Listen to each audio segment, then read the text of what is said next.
Good morning, everybody. We're about to begin. If everybody could come on in.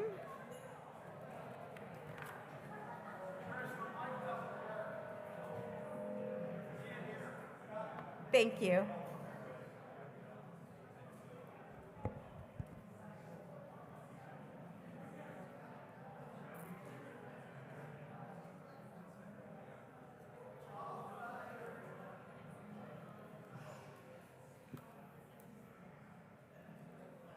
I was too captivated chatting with Crystal, so I wasn't able to call everybody up beforehand. Good morning, everyone. As you're getting settled, I want to introduce myself. I'm Trish Cowan-Williams, and my pronouns are she and her. And I'm truly honored to welcome you today to the Ethical Society of St. Louis. Whether you're a longtime member, a first-time visitor joining us online, we're really glad that you're here. At the Ethical Society, we believe that positive change comes through human effort, compassionate action, and the relationships we build with one another. Each Sunday, our humanist congregation gathers to explore ideas, reflect on our shared values, and strengthen the connections that help us navigate life's challenges and possibilities. This morning, we'll spend time reflecting on healing, how we carry difficult experiences, how we find our way through uncertainty, and how care, connection, and community help us move forward. Through music, personal reflection, and today's presentation, we'll explore the ways hope can emerge even in life's most challenging moments, and how healing is often complex, multifaceted, and nurtured in community. As we begin our platform, please take a moment to silence your devices so we can be fully present with one another. Thank you for doing that. This morning's music is provided by beloved St. Louis singer-songwriter Beth Bombara.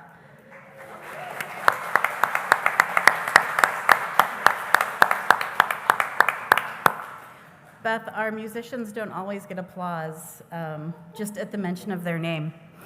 Beth's original music explores resilience, hope, and the search for light during uncertain times. She's opening today with Mountain Song, a song that reminds us that even in dark and weary nights, we can still find our way forward. Let's welcome Beth again.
It keeps calling out to me.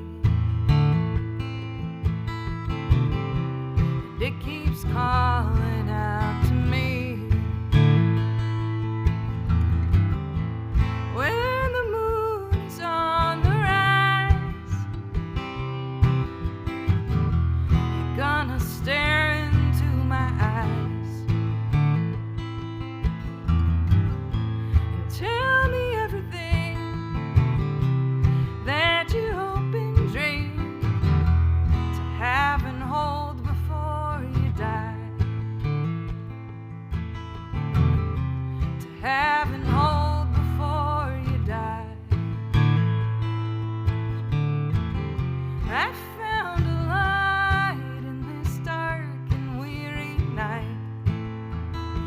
in the shadows, we could barely breathe.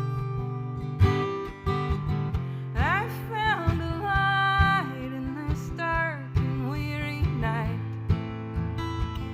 and it keeps calling out to me,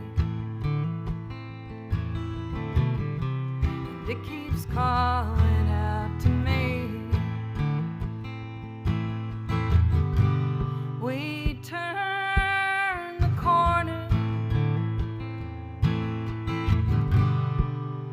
an open road ahead. We write our own stories from beginning to the end.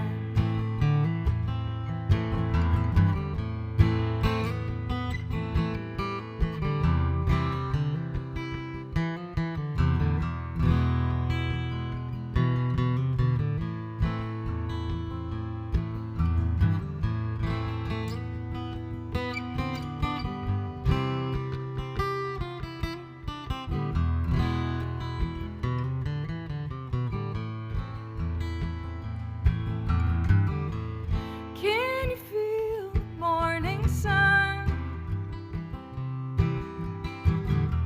It's gonna tell you where to run. Over the hillside, under the blue sky, and it feels good to be alive. It feels good to be alive.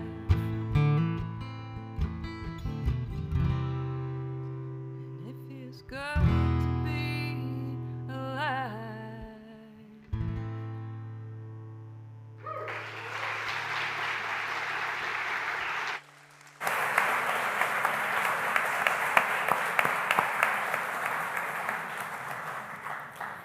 Beth, your voice is so clear while you're singing. It really helps us connect with the words that you're singing. Really beautiful.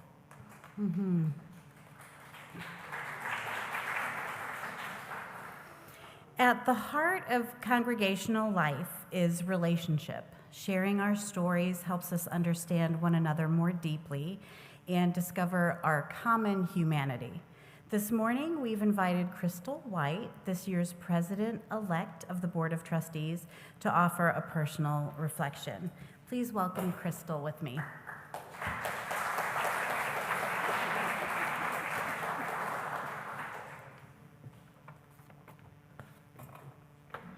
Hi, everyone. When our daughter Raina was little, a classmate asked what Santa brought her for Christmas. She said, "Santa didn't bring me anything." And her friend replied, "Well, is that because you're bad?" Oh, it was heartbreaking. We were raising her in an atheist household, but we had not given Raina the language or the tools to navigate a world that could see her or see us as bad. She felt alone and thought that no other family like hers existed, but those families do exist here. And that's why the Womptons joined back in 2012. Now, I only get my one life, and I want to use it to its fullest. Getting involved and doing good with others is how I develop relationships. I show passion and investment. I quickly joined multiple ethical society teams and started building connections here through volunteering and lay leadership. And then about a year and a half into my membership, I was asked to be president of the Board of Trustees. That was flattering, but I simply didn't know the membership or the society well enough to be its president. I declined, but then said yes to joining the board, in total for 6 years, initially as trustee, then secretary, then as president. That was my first board journey. So let's fast forward to today. Our governance structure has evolved to make board service more accessible, but we're still facing challenges. We've seen enthusiastic and passionate people step up and then struggle to sustain the role. Some trustees count down to their final days, others can't complete their terms at all. This year, the nominating committee asked 11 different committed members of this congregation to step up and serve on the board as president. All 11 said no. And then the nominating committee asked me. So everybody, let's be clear. I understand why people would say no, right? Board service is a lot of work. There's a big learning curve, and the people being asked to lead are often already involved in many other ways. Also, the membership has high expectations and is not shy about communicating them, sometimes in demanding and unkind ways, and you all clearly know that's true. Those can be the downsides for leadership here, and they scare people away. What is not messaged enough is how wonderful and transformative board service and lay leadership can be.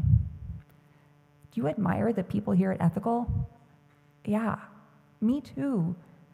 Being on the board is concentrated time with absolutely exceptional human beings working closely together to accomplish extraordinary goals. You become a cohort, and that's a very powerful and supportive environment to be in. Some of my deepest friendships began through serving on the board together. Do you want to become a better communicator or teammate? Maybe practice setting boundaries or develop project management skills. Board service is an immersive experiential learning and professional development opportunity for these skills and countless others, with many chances to learn, practice, and improve. You also get to make impactful and lasting decisions, literally setting the direction of the society. Personally, I helped hire James Croft, Louise Jett, and now Dr. Jay Hooper. But I also helped authorize accessibility and AV improvements, hosted and designed an AAU assembly here in St. Louis, and wrote governance policies for protection of people and resources. And those are legacies of which I am very proud. And finally, you get to elicit the best in others, and thereby in yourself. You can envision someone in a new role and then help them see that possibility for themselves. And you also get to publicly recognize and celebrate committed community members for their service and their ethical action. These are incredible opportunities, y'all. Serving on the board the first time made me realize how much I loved this place and loved this community. My family joined the Ethical Society for our daughters, but it turned out I needed it far more than they did. So for me, joining the board again as president was an easy and honored yes. And I want that experience for others, for people to feel the passion and the joy of serving in lay leadership roles here. So for me, that raises an important question for all of us. How do we make lay leadership at the Ethical Society something that people can say yes to enthusiastically and sustain with energy and joy? Because this matters, especially now as we welcome Dr. Jay as our next leader. This is such a moment of opportunity for our community. We need people to enthusiastically say yes to this future that we're crafting together. So I invite each of us to reflect. What can I do to help carry the load? And how can I contribute to building a community where lay leadership is supported and sustainable? Lasting change starts with us, each of us using our unique talents and our own ways to build this welcoming home for humanists. The future of this community is not something that just happens to us. It is something that we actively build together. And like you, I want this congregation to thrive, not just for today, but for all the people who are still looking for a place like this one and simply don't know it exists yet. Because somewhere out there,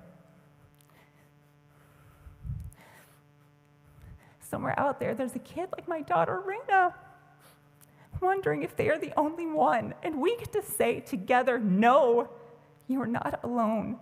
You belong here with us. Thank you.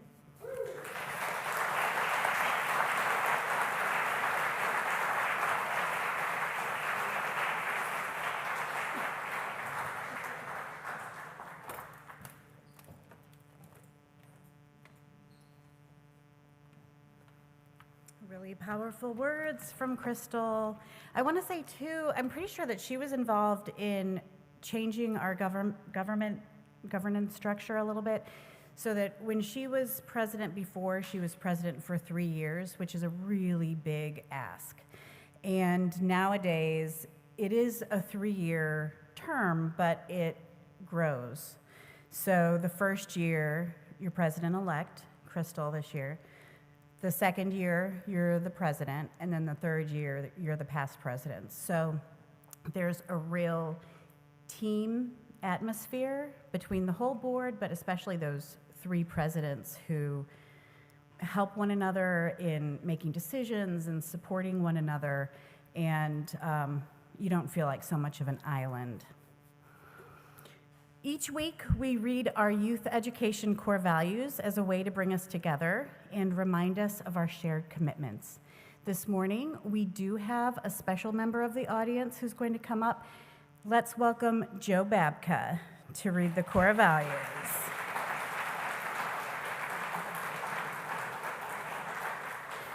Joe, when you get up here, I'll see if you need the little step stool. You might. Good morning, everybody. My name is Joe Babka, and I'm a human being. I'm going to be childish for the moment because I miss the kids reading this. Every person is important and unique. Every person deserves to be treated fairly and kindly. I can learn from everyone. I'm a part of this earth. I cherish it and all the life upon it. I learn from the world around me by using my senses, mind, and feelings. I'm a member of the world community, which depends on the cooperation of all people for peace and justice. I can learn from the past to build for the future. I am free to question. I am free to choose what I believe. I accept responsibility for my choices and actions. I strive to live my values. Thank you.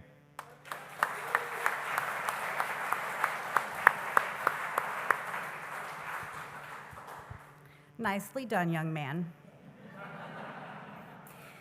These values are more than lessons for children. They're aspirations for all of us, guiding how we learn and grow together as a community.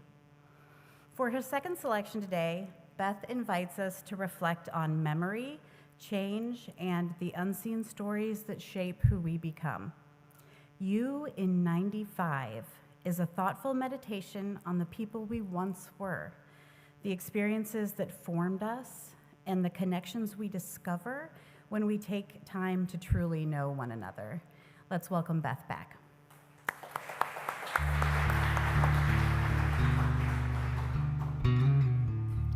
This is a brand new song. It's so new that I may have changed the lyrics a little bit after I sent them to be on a page for you to read. So, yeah.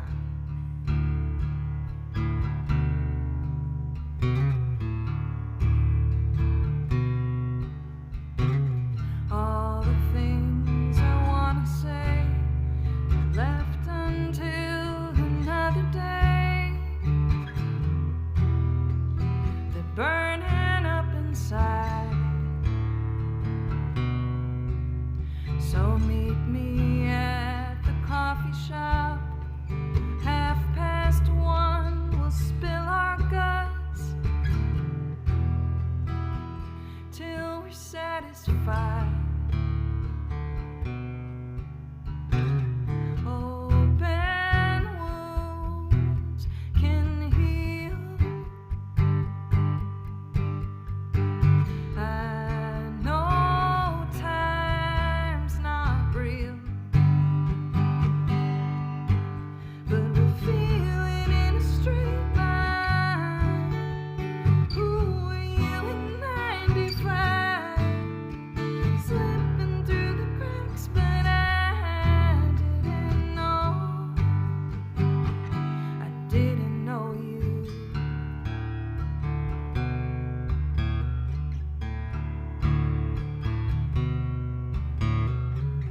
You were only 12 years old, shivering and all alone, as the world walked by. They missed all the telltale signs. Turns out you were far from fine. How would you even know?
Thank you so much, Beth. That is the perfect song to lead us into the Mindfulness Minute. Before our main address, we'll take a moment to arrive fully in this space and in the presence of one another.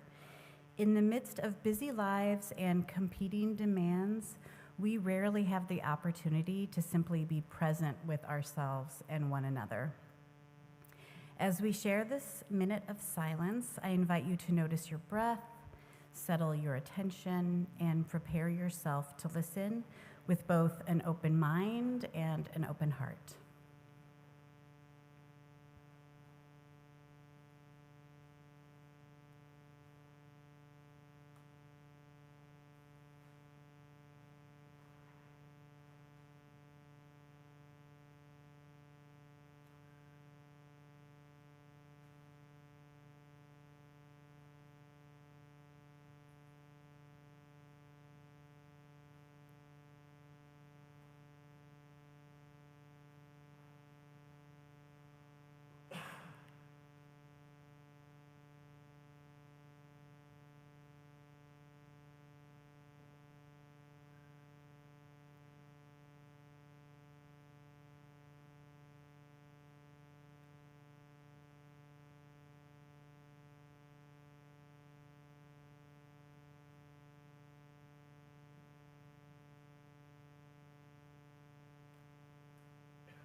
Thank you all for sharing that moment together.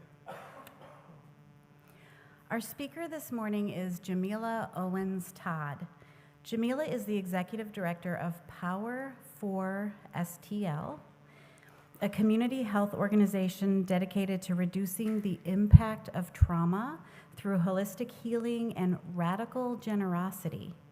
Her work began in the sciences as a chemist before she earned her Doctor of Naturopathy degree from the Canadian College of Naturopathic Medicine. Throughout her career, she's focused on helping people reclaim their agency in healing and well-being. At Power for STL, which is also home to the Bullet-Related Injury Clinic, Jamila and her team support individuals and communities impacted by trauma with a whole person approach to health and healing. This morning, she will share how holistic healing can support the whole human experience and how community-based care can help individuals and neighborhoods move toward healing and resilience. Please join me in welcoming Jamila Owens-Todd.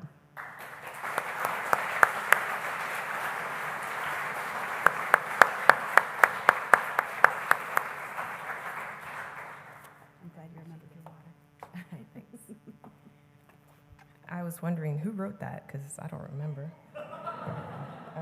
Good morning. As mentioned, I am Jamila Owens-Todd, naturopathic doctor and executive director of Power for STO. I wanted to open this up with a meditation, but you guys did it already. So the mindful moment is really what we embody. It's a part of the medicine. It's a part of the work that we do. But if you wanted just an additional meditation, there's a QR code here, which is the one I was going to show, but we'll skip through that. I do want to focus on the breath component. That's actually the video. Just a little background on what naturopathic medicine is. It is mind-body medicine. So, as mentioned, I am very much a scientist. I started my life out as a chemist. I worked at the Food and Drug Administration and Mallinckrodt and pharmaceuticals. But the more I worked in that, I knew there was a life force that wasn't present in pharmaceuticals. And I want to be clear, I'm not against pharmaceuticals. I just knew there was more. And so I started to pursue programs that would seriously take herbs or plants or nature, take them seriously as a modality. And that's where I found naturopathic medicine. So I packed up and I went to Toronto. Now, there were 8 schools accredited in North America. I chose to go to Canada. And it's a 4-year course of study. You do receive a doctorate. And there are maybe 18 states that are accredited for naturopathic doctors. Missouri, unfortunately, is not one of them. So I came back, started a practice. operated that practice for 17 years, and then COVID hit, I went virtual. I'm giving you this long kind of sordid tale to my professional career as to how did I get to a nonprofit organization. So that being virtual led me to consulting and supporting other doctors who were interested in implementing integrative care into their practices. That's how I met the founder of this organization that was literally operating a holistic clinic in the middle of the city of St. Louis for those who had been violently impacted or injured by bullets.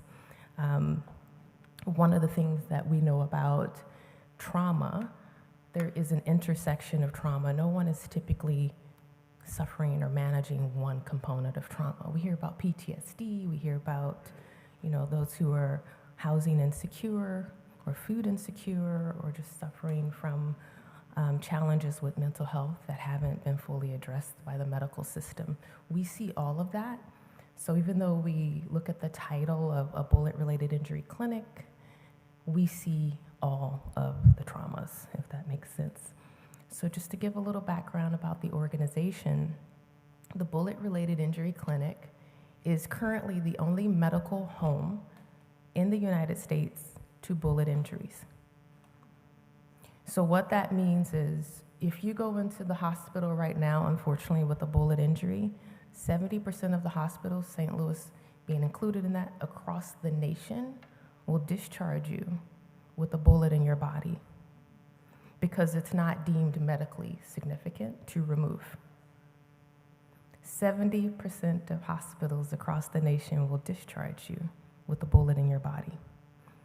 So what happens is people may heal physically from the bullet entering their bodies, but they carry this trauma in the bullet.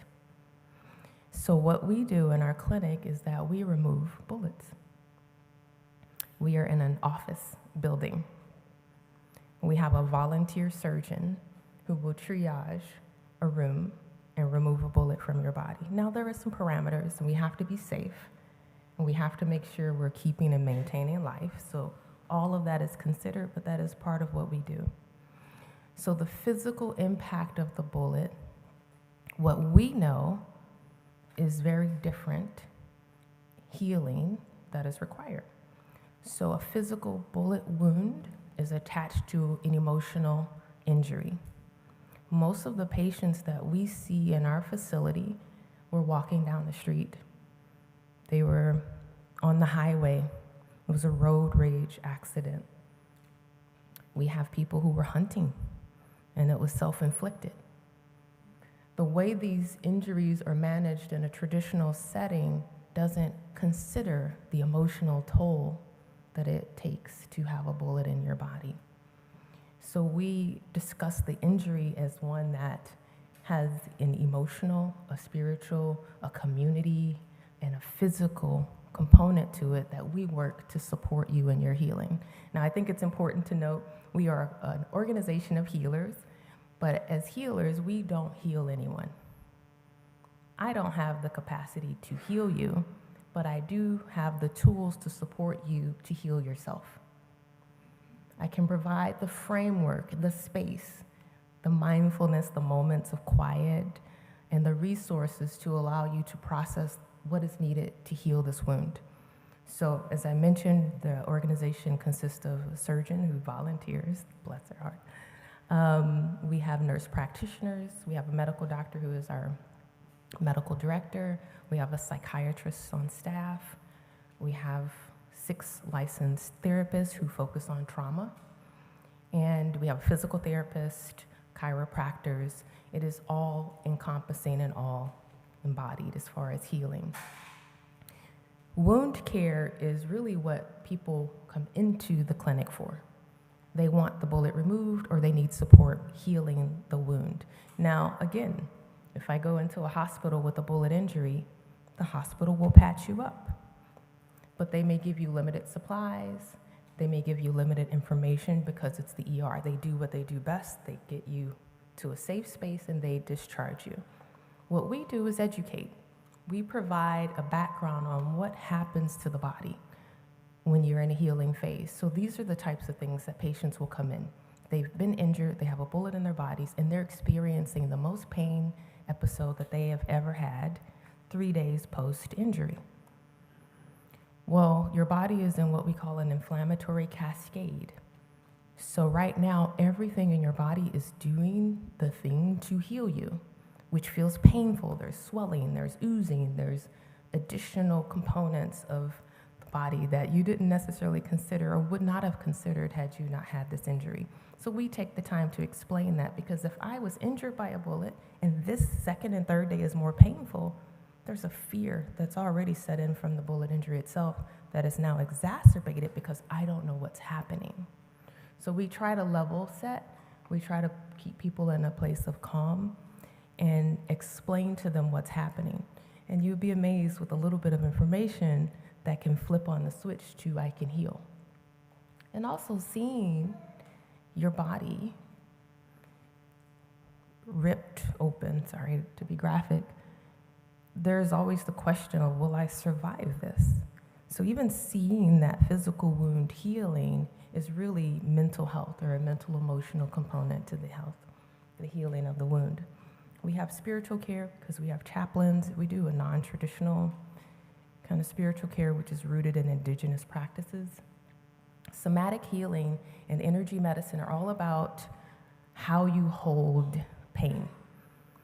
So we all know about the stress response. We've heard about it. You know, there's this hormone called cortisol that shoots up when you're in a stress state.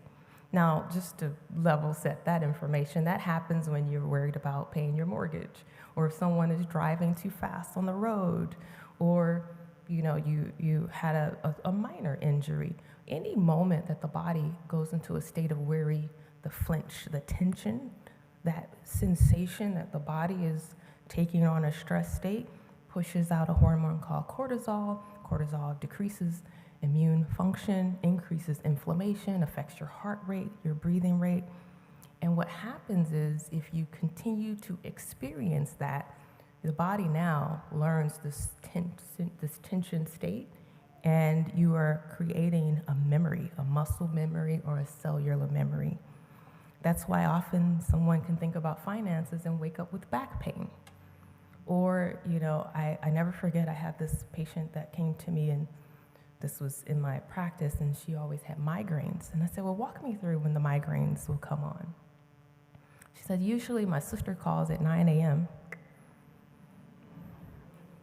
Migraine comes on by noon. I said, okay, what's the relationship like with your sister? She said, I hate her. I was like, there's the source of your migraine. So yes, we can do some physical things to support the migraine, but then we have to consider the mental, emotional, and that process of initiating a stress state on a regular basis and what that does to the body. So that brings us to something called somatic healing, and that is movement. How do I move my body to release this pain, this tension, this worry, and this stress? One of the best anti-inflammatories on the market is movement. Can't really sell that. So you're in pain, you move.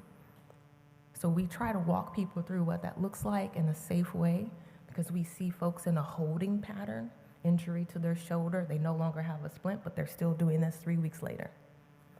So that's the tension, the stress, and we walk them through somatic exercises, which is, again, just gentle movement to allow them to trust their bodies again. And then once they get that trust, they can release it and move more effortlessly. 70% of our patients now all come in for mental health. So we used to see patients primarily just for the wounds and some of the other therapies, but they're staying. And I have a cost analysis in a minute, but the mental health component is really significant. There is a huge component of trust that is lost when you've walked down the street and injured by a random bullet. It's pervasive where that trust is, you no longer trust your family, you don't trust the environment, and so people do, what would you think, the safest thing, they stay in their homes. They don't want to come out. So we send a lift for you to come to our clinic, and we'll send you back home, because even the thought of driving there's a level of anxiety that may not have been present before is significantly pronounced now. So our therapists are wonderful beings, and they sit in this space with people to just help them gain trust or regain trust back into their own bodies. It's hard to heal if you don't trust your body's ability to heal. So again, we're just trying to create a platform and a space for them to be able to do so. We do a form of acupuncture that is pretty radical. It is what I call Black Panther medicine. It was started in the 70s. This specific protocol was initiated in the 70s by the Young Lords and the Black Panthers when the hospitals were medicating people with methadone due to opioids. And what the community saw is that people were walking around like zombies, and actually they were initiating a higher substance abuse record or really making people addicted to methadone. So it wasn't necessarily a curative therapy. And so members of the Black Panthers went to China and studied acupuncture because they knew at that time there were acupuncturists using this therapy for the poppy addiction, so for opium. And they brought that back. We have now 12 trained practitioners, myself included, who will perform this acupuncture on the street level. I can do it in a room, whatever is needed, because it's just 5 points in the ear. If you know anything about acupuncture, it is a key mind-body medicine. So you have points in your ear that correspond to an organ in the body.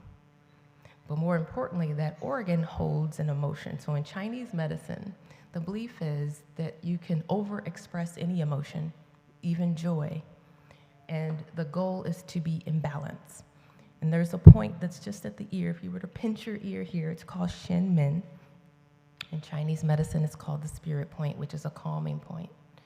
I do this sometimes, and my spouse is wondering why, because he's reached the point that I need to do this. Happily married, but if you've been married, you know. So how we're supporting people in this clinic, this is our 2025 numbers, and the numbers are on par for 2026, where we've had 2,300 visits. Now, I want to point out something, and I have a document, a component here that talks about our cost analysis. In the traditional hospital setting, you go in for a bullet injury, you return hopefully for the second visit in 4 to 6 weeks. We typically can see people the day of or the day after they're injured. Typically within the first week is when they make it into the clinic, and that's based upon them. We then see them for up to 7 visits following that. And that's a huge cost saving. So in the hospital setting, that's about $25,000 between 2 visits for a bullet injury, where us in 7 visits, it's under $5,000 or cost. I will say the mental well-being, again, is the area where we're seeing a significant increase in support. A lot of it is because of the language. We are now comfortable with articulating, I'm stressed, I have anxiety, I have a depression. You know, I thank the young people for that, because often it was, I'm a Gen Xer, and we just kind of make it until we break, fake it till you make it. We push through, and there's that grin and bear it kind of attitude, no judgment. But what we have learned from some of our younger practitioners is that, no, create the space to understand why the person is feeling the anxiety, or folks are just more willing to articulate it. And also, we have the language now. It's a little bit more popular. So I say that to say the reason we see an increase in the mental well-being visits is because people are identifying, I have trauma. This is PTSD. We ask 4 key questions when someone comes in. What is your pain level? We ask, how are you eating, your appetite? We ask about sleep, and we ask about thoughts. And more people are identifying, my thoughts aren't great, where it may not have been as common to discuss. That metric is a 4-part PTSD screening. It seems really minimal. It's literally little happy faces. It's colorful. But that is how we screen for PTSD. Anytime you've had a trauma, you're at risk for PTSD. So bullet injuries or violent injuries as we know, are going to be higher links to PTSD because the nature of the injury.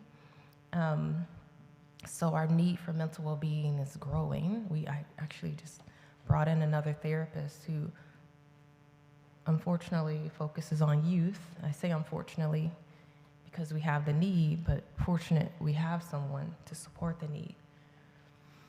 How we get into this care and how we get into our relationships is through our BRIC box.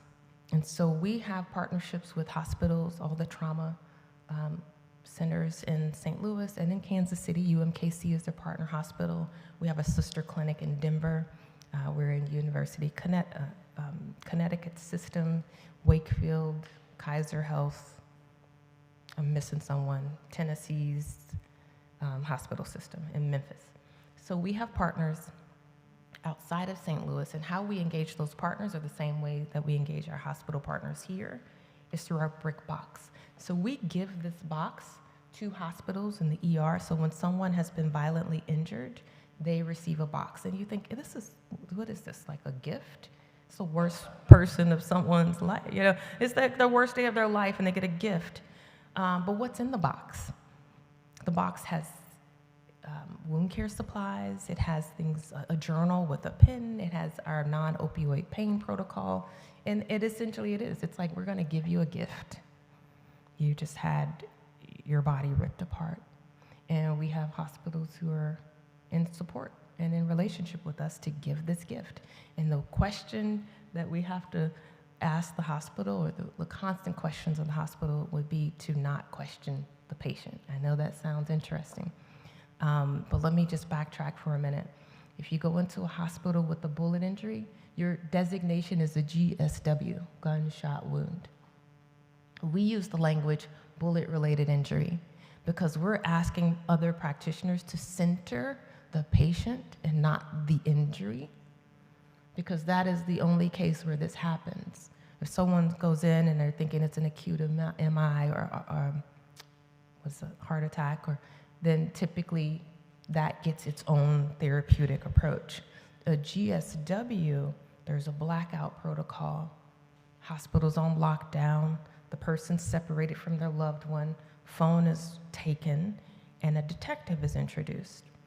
So it's a carceral protocol that really strips the healing quite quickly. So we ask for hospital partners. Again, let me be clear, I'm not telling an ER surgeon how to manage their patient. This organization was started by an ER surgeon. And the ask was, let's center the patient and the injury, so it's a bullet-related injury, so that people can put healing first, as opposed to the system or the protocol first. The BRIC box is our gift of radical generosity. You give this box without attachment. That is where the healing starts. The compassion kicks in, because I'm not judging you, the injury, or how you got the injury, but I am here to support you in your healing. And that is the hard part, which should not be hard. The hard part of the practitioners is that we don't ask a lot of questions. We're going to patch you up and provide the space for you to be okay.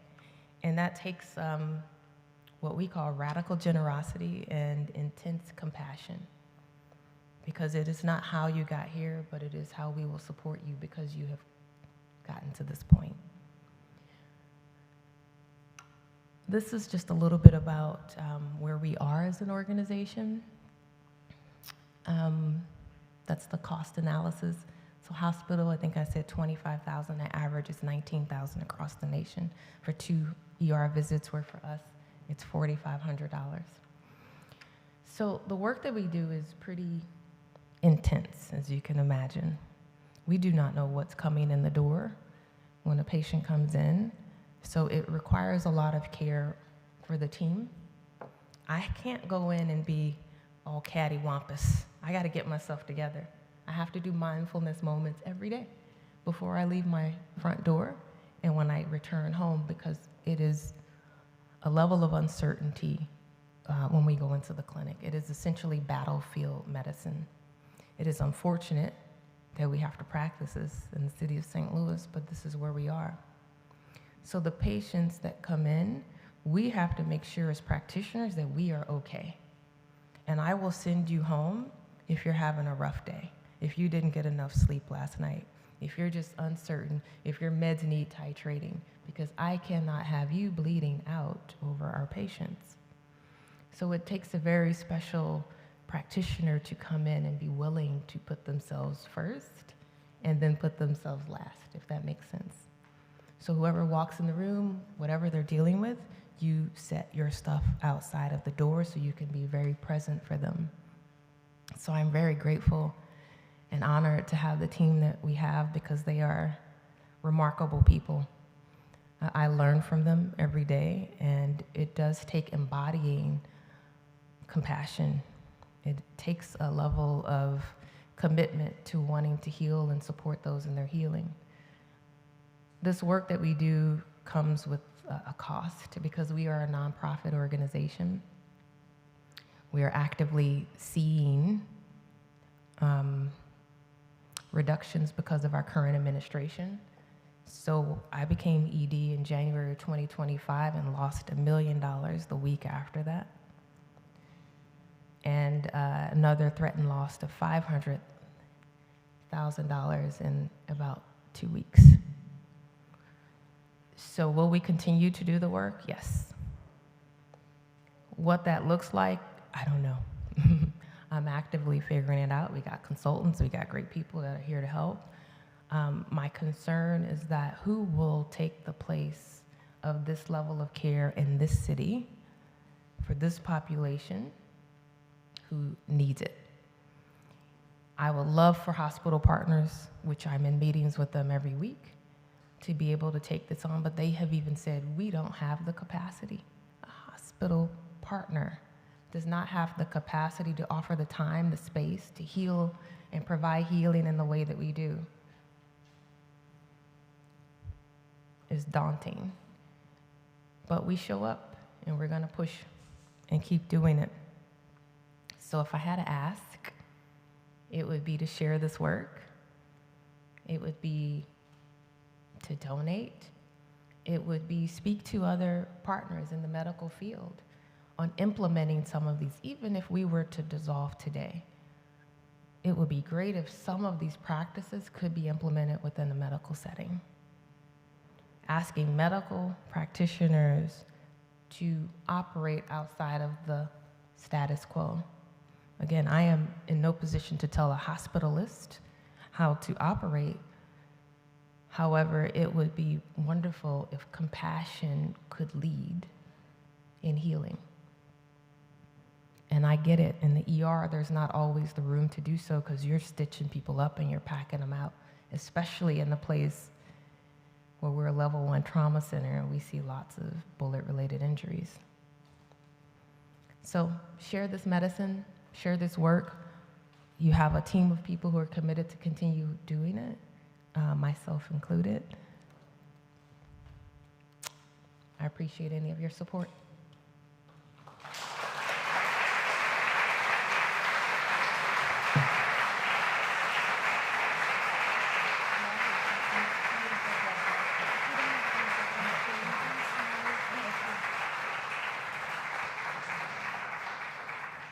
So much behind the scenes that I had no idea about. Thank you for the work that you do, Jamila. The Ethical Society of St. Louis is sustained by our members and friends who share their time, talents, resources, and care in service of something larger than themselves, much like the BRIC. Everything that happens here, from Sunday platforms and youth education to music, community care, and social action, is made possible by people who invest in this community and its mission. Our welcome team will now take up a collection to support programs that help us think deeply, act ethically, and build meaningful relationships with one another and the wider world. If you're visiting with us today, please know that your presence is gift enough. We're just grateful that you're here. The Building and Grounds team has an announcement. You're warmly invited to join us for our Building and Grounds team meeting a friendly chance to talk together about the needs and plans for our building and grounds, to stay informed, to share ideas, and help care well for the space we all use and appreciate. The meeting will take place on July 19th after platform in the boardroom, which is through the office on this level. Everyone is welcome. Do a good deed in July. 7 good deeds volunteers are needed to create a great meal for families with sick children at Ronald McDonald House in the Grove. The date is Thursday, July 30th from 4 to 7:30 p.m. Ronald McDonald Houses provide comfort, care, and a place to stay for grateful families near hospitals in 60 countries around the world. As volunteers, it's easy for us to help make life better for residents. Our meal has been planned and pre-shopped by a chef. We just cook the food, serve with a smile, and clean up. If you would like to volunteer or have any questions, please contact Stephanie Segala by July 24th. Waving the hand. Stephanie, thank you for that. I want to also share that beautiful member Sue Williams passed away a couple weeks ago, and her celebration of life will be here on Saturday the 25th at 2 o'clock. And I really hope that a lot of you will show up for that.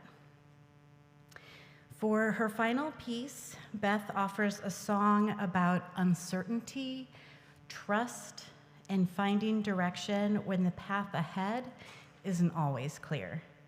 Walking in the dark reminds us that even when we don't have all the answers, we can keep moving forward, guided by the people, values, and moments of light that help us find our way. Let's welcome back Beth.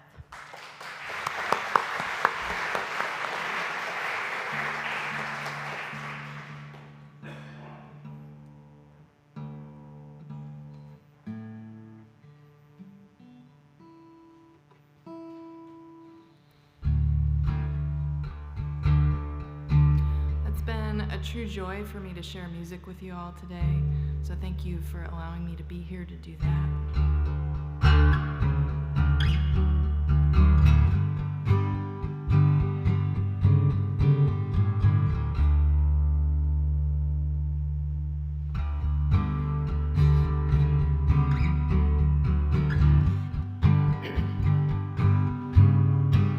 Let's find a little house out in the country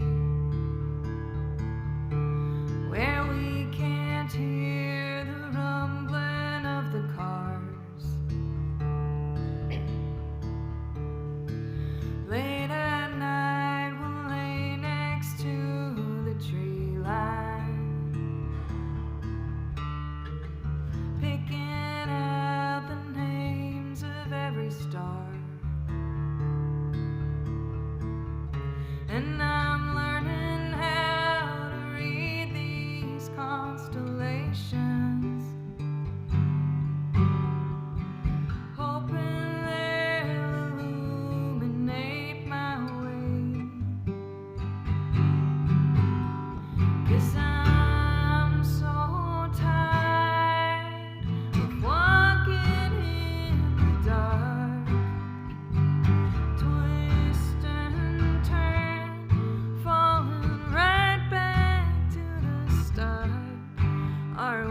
Thank you so much, Beth. That was really beautiful. Your music and your artistry, perfect. And we appreciate you being here with us.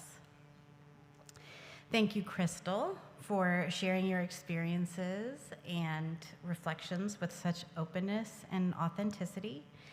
And thank you, Jamila, for talking with us about the many dimensions of healing and the power of community care. And thank you to Joe for being our core values reader. And also all of the behind the scenes folks who truly make this community run and pretty powerful. Today's platform reminds us that healing is rarely simple.